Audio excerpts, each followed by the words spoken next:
Nefritis adalah suatu kondisi peradangan pada ginjal yang umumnya disebabkan oleh infeksi bakteri.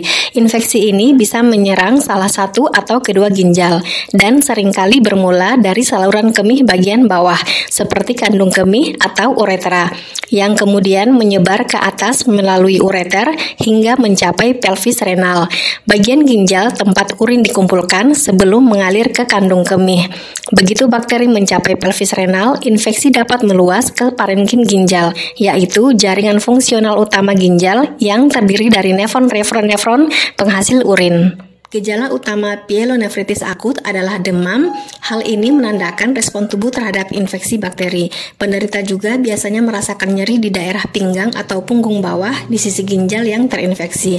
Nyeri ini bisa terasa tumpul hingga menusuk dan tidak jarang disalahartikan sebagai masalah otot atau tulang belakang. Selain itu, muncul juga gejala khas dari infeksi saluran kemih seperti seringnya buang air kecil, nyeri saat buang air kecil atau disebut sebagai dysuria, dan perasaan tidak tuntas setelah berkemih. Urin penderita juga bisa tampak keruh, berbau menyengat, bahkan mengandung darah.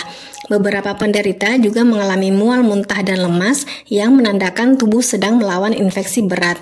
Pada lansia atau individu dengan sistem imun lemah, gejala bisa lebih samar, misalnya hanya berupa kebingungan atau penurunan kesadaran.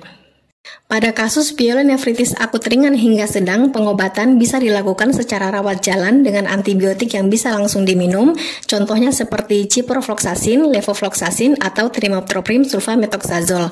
Penggunaan antibiotik ini digunakan selama 7-14 hari tergantung respon pasien. Namun, pemilihan obat sebaiknya berdasarkan hasil kultur untuk memastikan efektivitas terhadap bakteri penyebab. Jika pasien mengalami gejala berat seperti demam tinggi, muntah terus-menerus, tekanan darah rendah, atau tidak dapat minum obat tablet, maka perlu rawat inap dan pemberian antibiotik melalui infus.